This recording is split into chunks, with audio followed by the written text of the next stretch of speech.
తిరిగి వెనక్కి తిరిగి వచ్చేసి అక్కడి నుంచి ఒక్కసారి మిమ్మల్ని అయ్యా జరగండి జరగండి జరగండి అంటారు. మళ్ళీ ఓసారి ఇలా తొంగి చూసి స్వామి పునర్దర్శనాన్ని కటాక్షించవయ్యా అని బయటికి వస్తే పక్కనే ఘంటామంటపం, పెద్ద పెద్ద గంటలు కట్టుంటాయి.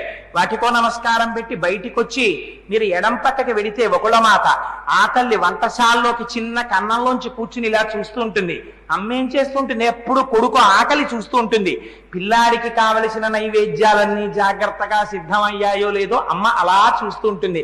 అమ్మాయి అంత అదృష్టవంతురాలివమ్మా, నాకు వెళ్ళినప్పుడల్లా అనిపిస్తుంది. అక్కడ రాత్రి వెంకటేశ్వర స్వామి వారికి ఏకాంత సేవ జరుగుతుంటే రే గోవిందా వచ్చి కాస్త కాళ్ళు పట్టరా అంటే అమ్మా వస్తున్నానమ్మా అని స్వామి పంచె తీసి కుడి చేత్తో పైన పట్టుకుని ఆ శంఖ చక్రాలు కన కన శబ్దం చేస్తుంటే ఒంటికి పెట్టుకున్న హారాలన్నీ ఊగుతుంటే ఒక పెద్ద మేఘం కదిలుస్తోందా అన్నట్టుగా స్వామి నడిచేస్తుంటే ఒయ్యారంగా స్వామివారి